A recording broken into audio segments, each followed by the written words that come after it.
kulanti waxaan wanaagsan daawadayaal meel walba oo dunida ka joogtaan waa aniga Zahaboy halkan naga daawaneysaan waa maqal tube kusoo dhawaada muuqaalkana maanta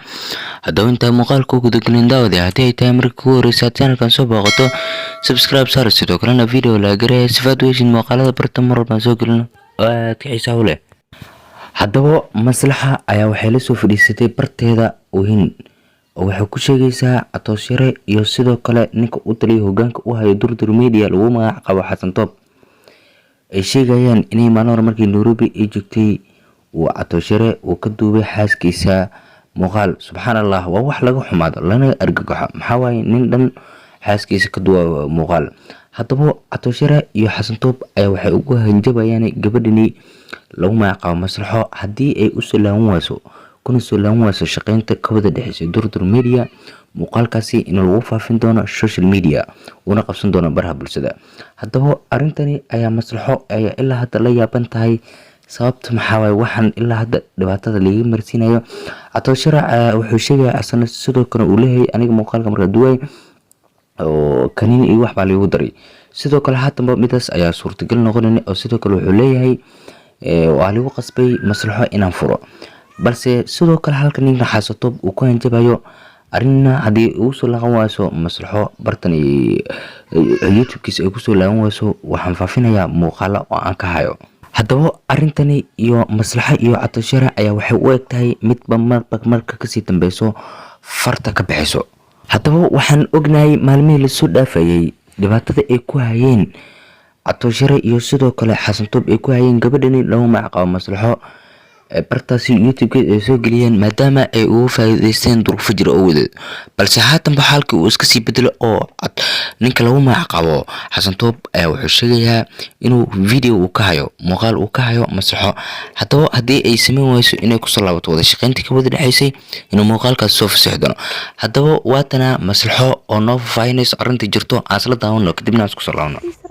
ayadana calafkeeda raasato way noqon weysay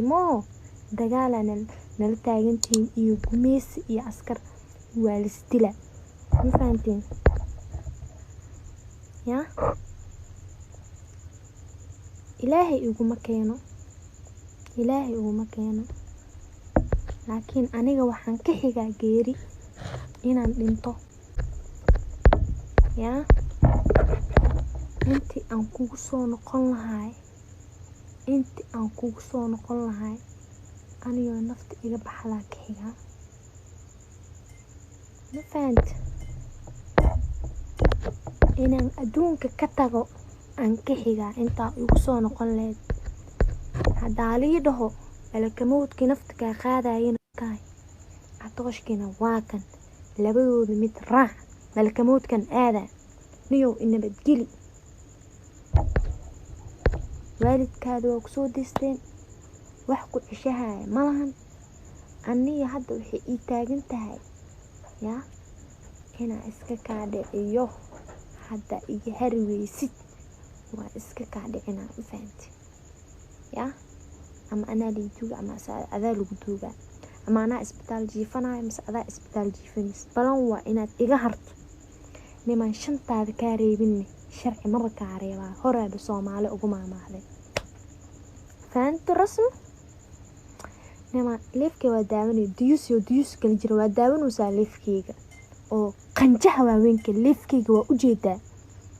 ani inaan adiga ka cabsanayo daciifa ha u maleynin tixgelin aan sharci tixgelinayo ya hadhow sharciyo ku qaban aan saldhig u taga maayna barta waa la igu dili kara gurigayga ma ka baxay inta dhaho cid qasab igu leh malahan ee sharciga dawladda Soomaaliya aan tixgelinayo qiimeenay ilaa hadan dumar oo qiimeynteedu ii garan la yihiin ayagana sisay iska dawreejinaya maalinba maalin inay xaqiiqada nadiif igu dhiciyaan oo sida loo kala baxo ya rajacatunta oo soo dhow igala har oo banaankas iga maro way keen la yihiin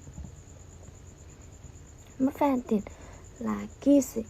waxa laga talinayo ya Maslaxa inay ibahdilaan yani Maslaxa baadilkeeda la rabaa ma fahanteen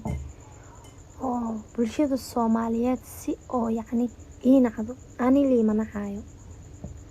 haddaa ku dadaashaan saldhig walba in lii geeya catoosh muuqaal lasoo muuqda bes aartiin dan uu igileeya malaha inaa hal muuqaal lasoo muuqdo uu dhaho adii waa taashaa waa isku soo laabanay bahdilka meesha iiga bilaabo ma dhexeyso absolute maxaa la dhahay horta aniga maxkamadda gobolka maba ila qaysa haddaa lii gudbiyo waxaana raali ka ahayna maba ii qaadi karta dowladda Soomaaliya haddii xaq jirto oo xaq leh hadlaaya oo qof walbo lacag lasoo siiyo ani eed dush iga saareyna haddii xaq jirto ana xaq inaa liisoo dhiciyaan u baahanahay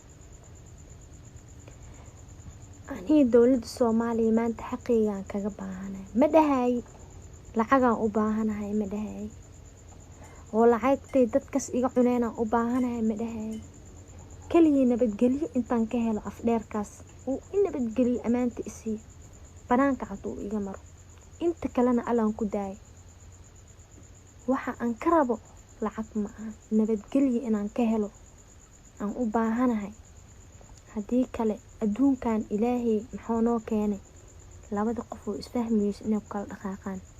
qofkii qofka hari waayo waalidiintiisa haddii ayaan inaad shantaada iskaga reebtid ma fahante ani haddaa nafsadee loo imaado nafsadee baa iska difaacaa baraada an nafteeda waa badbaadsan haddaad ii imaato xitaa haddaa ku dhiman laheedaasaas waxba iigama baryo dhan waa dhamaatay saaxiib markaan baryo way dhamaatay waxii baryo ahaa way dhamaadeen aniga madaxan sis u luxanaa waxaa madax u luxaayane adiga iga keentay hooyada aabaha walaashaa intaba yaa way ogyihiin inaa aadan i qabin saldhigana aanu xaaskeero dacatu kuma baahniya inabadgeli hadday ku dhibtay halkaasa mindikaa gelinaa meelaan taagana haddaa soo istaagtid aa iga daba hari weysid noo maskiinnimo way dhamaatay inaa ala ka cabsanaysid qofkan bil-aadankaa ka habartii dhashaay hadduu fideogan kusoo gaaro adaa biri korkor u ooyi doonee wiilaa wax liiga yeelaa dhihi doontaaye hadda wad iga celin la'dahay hadda wad cisha ani inaan dhinto diyaaran buu ahayba hadduu iga daba heri waayo diyaaran u ahay in aan dhinto asiina laakiin halkaas inaa mindi ka gelinayo halkaas ma ujeedaa inaa mindi ka gelinayo haddaa igala hari weysaan wiilkiina uu iga leexan waayo ummadda islaamka banaankay kala martaa uu banaanka iga mari waayo halkaas ma aragtaa aa mindi ka gelinaa dhiiggiisaa baxaayo wuu u dhiman inuu ammaanta isiiyo aaroon dadkan lacagaha dhiibooyinne lacagta waa niiga dhammaanaysaa lee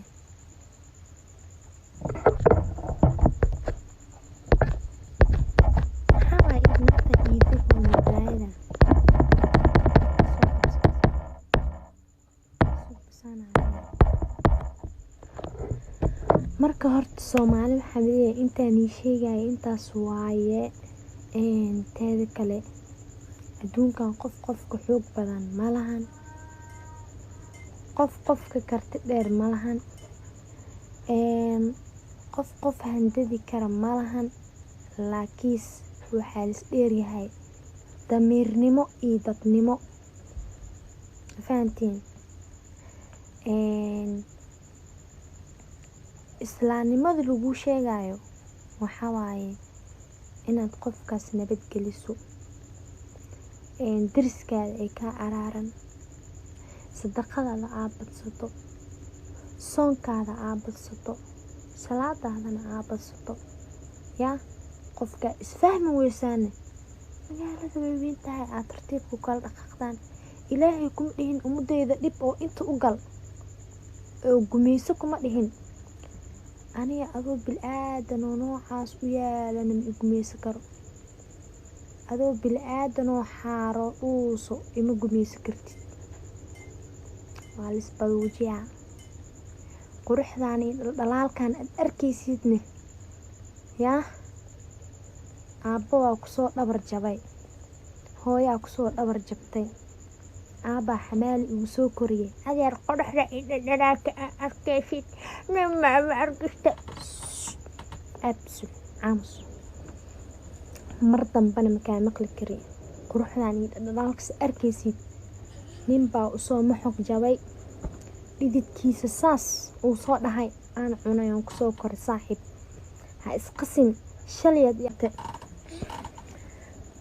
wax dhan waa u socotan. waxaa waaye in aniga sharafteeda dhulkan wajaxunyo leefkeygana waa daawanayso hadda iga saa iyo maalaasna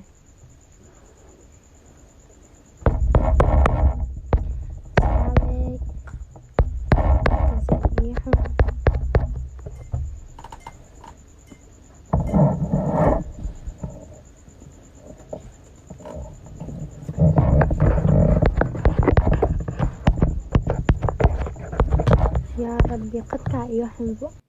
haddaba daawada muuqaalka waxaa idiin tabinaya anigoo Zahabo. inta ku kulmi doona muuqaalka xigo adigoo idinka taga sidaas nabadgelyo.